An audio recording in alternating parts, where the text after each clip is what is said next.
अभाव आहे. तसे एक शिक्षक उभा राहिला 35-40 मिनिट त्याला कोणी करू शकत नाही. पण आता वेळेचा अभाव आहे त्यामुळे मी थोडक्यात माझं मनोगत, माझी भूमिका काय आहे ते या ठिकाणी सांगणार आहे. बाकी सर्व आपण माझ्यापेक्षाही अनुभवाने मोठे आहात आणि त्यामुळं आपल्या पुढे मी काय बोलणार तर माझी भूमिका एक महापौर म्हणून काय नाही, शिक्षक म्हणून काय नाही, स्पष्ट नक्कीच या ठिकाणी करेन.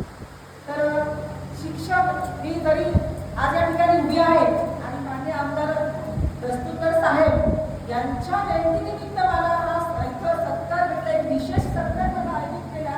त्यासाठी मी सर्वप्रथम आयोजकांचे खरंच मनपूर्वक आभार मानते. आणि माझ्यासाठी हा एक अतिशय अभिमानाचा क्षण आहे आणि भावनिक क्षण आहे. कारण महापौर म्हणून जरी मी काम करत असले तरी शेवटी मी एक शिक्षिकाच आहे आणि आयुष्यभर मी एक शिक्षिका म्हणूनच राहणार हे या ठिकाणी मी स्पष्ट करते. कारण शिक्षण हा एक व्यवसाय नाही, व्यवसाय नसेल तो समाज घडवण्यासाठी घेतलेला एक वसा आहे आणि हा वसा आपल्या सर्वांना निभवायचा आहे. सर डोरपुडे सर आहे त्या ठिकाणी सर्वसामान्य सर आहेत. शिक्षक हा नेहमीच कळकळीने आपल्या विद्यार्थ्यांसाठी काम करत असतो. विद्यार्थ्यांमध्ये रममान होऊन त्यांना शिकवणे, त्यांच्यासोबत आनंद घेणे हा सगळ्यात मोठा शिक्षकांचा आवडता छंद आहे म्हणून ते आवडत आहे.